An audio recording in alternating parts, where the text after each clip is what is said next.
Welcome back. This is Power Breakfast on Citizen TV. We've talked quite a bit about tomorrow being World Heart Day. And here in the studio, we have the absolute privilege to have Dr. and Dr. Gikonyo here, Dr. Dan Gikonyo and Dr. Betty Gikonyo. Thank you so much for making time for us this morning. Of course, Dr. Dan Gikonyo and Dr. Betty Gikonyo, directors and co-founders at the Karen Hospital, one of the largest private hospitals in Kenya, and also founders of the Heart to Heart Foundation. So thank you so much for being here as a couple. Thank you. I know you both have very busy schedules, and for people who are tuning in, we'll get to the World Heart Day in just a moment. But I think that both of you having been in your respective industries for 30 years is quite an accomplishment. So can we take it 30 years back just to find out how the two of you met and how it is that you started this union? If anyone remembers. It's not difficult to remember, but sorry about my voice. It's just a flu. Okay. 30 years ago, maybe more than 30 years ago, we were fellow medical students, and therefore we met at medical school. Right. Yeah. Okay. And that's where the story began. Who was pursuing who here? The medical school has been many years ago. That's 1974 when we got married. Wow, yeah. After medical school, but we've been friends since that time. And you know, if you have to, if you have to do something that's successful with somebody, you must work with somebody you like, you agree with, you respect, and that's what has been maybe what has given us this success. Yeah. Having been together for those over 45 years now, is what has made this together. Right. But we have the same thoughts, the same ideas, the same vision, the same vision, and that's why we are here together. The two of you have managed to build such a successful empire together in business and also within your union. What's the secret? You know, I'm sure there's some young people looking these days and saying 30 years or however many years that the two of you have been together. That's a very long time. So what is the secret to staying strong and staying focused? Yeah, I wouldn't say there's any secret. I think it is just one has just to be real, and know what you want in life, and pursue it, as if there's no tomorrow. Whether it is marriage, you are there to stay, and you work on it. It is a job, you work on it. When it comes to your, the business, it's the same thing. You work at it, you persevere, have a lot of passion. And every day wake up, have the same thought of I will succeed. Yeah. And just in terms of supporting each other, because sometimes in a marriage, some people think that this person has to be here and this person has to be here in order for it to work. But it seems like the two of you have supported each other in your dreams over the years. I think the main area of support is a masculine one. Because some cultures and some upbringings have brought people to think that the man is better than the woman, that you can do better than your wife. It's not always true, because there were times that men were better. Those were the time the world was physical. You relied on your muscle power. You could lift a big log, you could run after an antelope and bring it home. Those days are gone. Yeah. We are now on mind power, mental power. And on mental power, men and women are almost exactly the same, if not sometimes a little bit better. But on mental power, you are at par. And once you realize that you are at par mentally, you can work together. It all depends on how one was brought up. I was brought up by parents where my father very much respected my mother, where my father valued women education. You catch it up and it rubs into you. And I respect my wife. I believe she's very good, if not better than I am in some areas. And that's how to continue and build a relationship and make your things work. Yeah. Both of you have also been involved heavily in mentoring and training of other cardiologists in Kenya and throughout the region. Maybe you can talk about the importance of mentorship as well. I think mentoring is key. And you must remember that we are here today, and we will not be here tomorrow. And once we realize that, and we realize that the knowledge we have and the experience we have is God-given, freely given, then it is our responsibility to give it back. And in life, if you don't give back, what God has given you, then you will not go to prosper, and prosper is not necessarily money-wise. It is, for instance, for us, it is. We wanted to be cardiologists. We are cardiologists. We wanted to start a heart hospital. We are happy we have a heart hospital. We're also lucky that we also have children, who have gone into medicine, and who are also now we are mentoring. But as we mentor our own children, we have mentored other doctors. I have mentored doctors who are specialists with heart, who specialize in children's heart problems, because I'm a pediatric cardiologist, and I can say that without any apology, that any person that I've come across who needed mentorship, who needed support, a letter to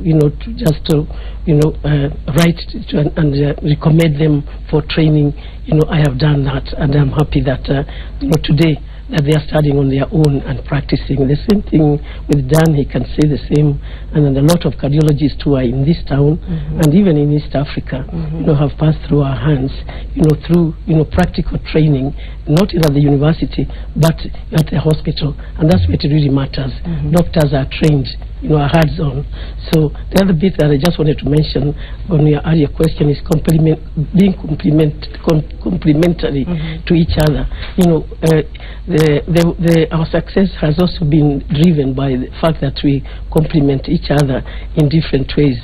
I'm the businesswoman. And he's a clinician. And in as much as we are, we decided to actually separate our roles very early on, so that one takes care of the business and the other one takes care of the clinical area.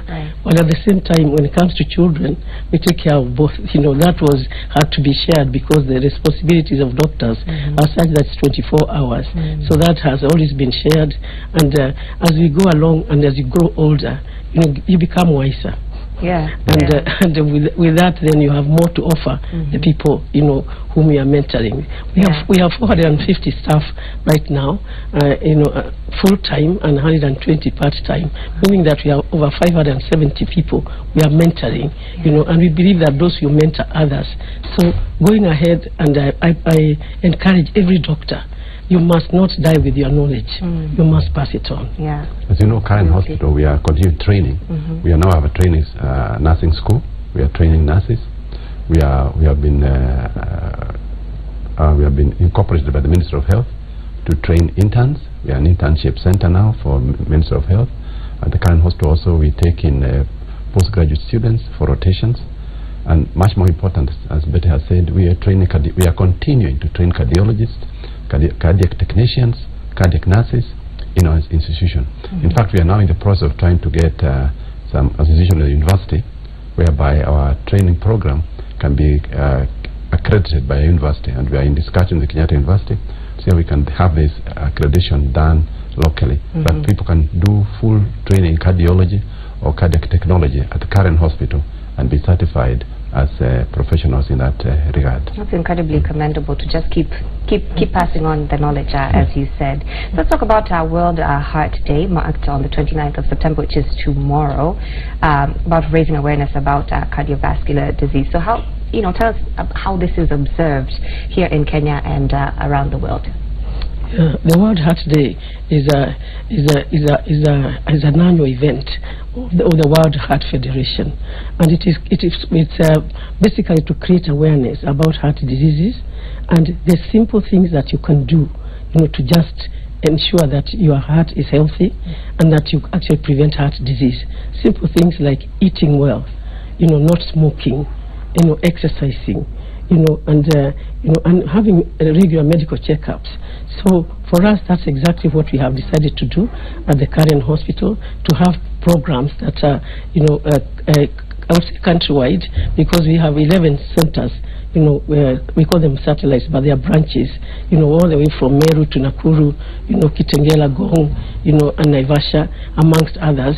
And in all those centers, we are actually carrying out, camps that are creating awareness to the people about, how to keep healthy. And we are screening for heart diseases, and very importantly for us, we are also referring these patients for heart surgery at the Karen Hospital, because we are very unique as Karen Hospital as having a fully fledged heart surgery program that runs every day, and we are able to carry out heart surgeries from children to adults, and so it's a whole spectrum, and we are looking at a continuum from prevention, to diagnosis, to management, to heart surgery, and then post surgery, taking care of that person to be integrated back into normal life. Yeah.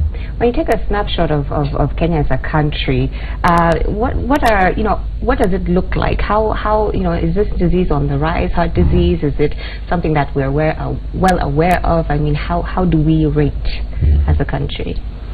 The World Heart Day is a very important day because it's all over the world. It aims at bringing awareness of heart diseases to everybody in the world. In this country, as you know, maybe 1 out of 100 people are dying of heart diseases now, or cardiovascular disease. It's on the increase. It's a disease we didn't know 30, 40 years ago, especially the one of coronary artery disease, which is the one that causes heart attacks. It's on the increase. It's on the increase because of our lifestyle. We are smoking more. We are eating more fatty foods. We are not exercising. We are gaining too much weight. And diabetes and high blood pressure are on the increase. So the incidence and the prevalence of this disease, of heart disease, is increasing in this country. And especially the one of coronary artery disease, the blockage of blood vessels in the heart, is increasing at a very alarming rate. And it's going to be an epidemic. And it's worrisome because we may not have all the resources and the capabilities to meet these requirements. We are lucky at the Karen Hospital, as Dr. Betty has said. We are one of the centers in this region in Africa where you can come in with a heart attack and we can on the same day continue to do coronary artery bypass surgery. We have an in-house team, a surgeon, a perfusionist, cardiologist, anesthetist on standby 24 hours. Anytime you can come to Karen Hospital with an acute heart attack, if it requires surgery, we can actually proceed with that, which is why some people have been going away to Europe, to India, other places for coronary artery bypass surgery. That we can offer. But more important, in heart disease, the message is prevention. And this is what we must do. At the Karen Hospital, we are targeting this information of prevention to everybody. We have realized that this prevention must start early. We must start in schools. And in this regard, we have a Heart Foundation, which is a charity arm of the Karen Hospital. The Heart Foundation has started doing what we call heart health clubs in high schools. Okay. And we want to go, and we have already started, we have already some going on in Meru. We want to start heart health clubs. That's like you can have a dancing club, a debating club, this club in high school. We want to have a heart health club where students meet together one evening, once a week or so, and discuss and participate in events that lead to healthy hearts. Healthy eating, no smoking, control blood pressure, management of acute emergencies. If someone has a heart attack, what do you do? And we start teaching that in high schools, so that you grow up knowing how to eat healthy, how to exercise, how to keep your weight down, and that is going to be the hallmark of the Heart Foundation, these heart health clubs in the high schools. That is very, very impressive and very important, again, because as we're observing World Heart Day, awareness is the most important thing. So to someone who's watching right now, you've talked about risk factors. We're eating more, we're drinking more, we're not exercising as much. What's one thing that you would want someone to take away from this conversation as we are observing World Heart Day tomorrow? I think one message that is key and central is that you didn't know what your status of the heart is unless you have a checkup. So even as much as you may eat very well, you may exercise, you may not smoke, you can still have heart disease. And therefore, a medical checkup, anybody above the age of 40 should have an annual medical checkup, and know about their heart status. And then from then, it will be told you are well, go on, continue doing what you are doing well. There's something that needs to be fixed, let it be fixed early. We don't want people to be coming just when they are dying. We want people to come when there's something that can be done. Right.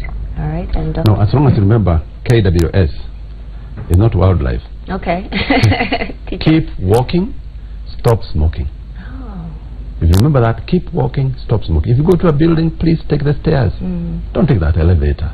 If you're going a short distance, walk. So keep walking, stop smoking, and get a checkup. So that if you have diabetes or high blood pressure, have it treated early. Thank you so much, Dr. Dan and Betty Gikonyo, for making time for us this morning to talk more about heart health. We're going to stay with them for a while. As you saw earlier, Chef Ali is on the other side. He's been making some breakfast for us. So I think we'll have an analysis. The two of you will join us in the kitchen if you can, and just talk a little bit about diet, because that's an important part of heart health, as you've mentioned as well. We're going to take a short break. Our breakfast continues next. Stay with us. Thank you.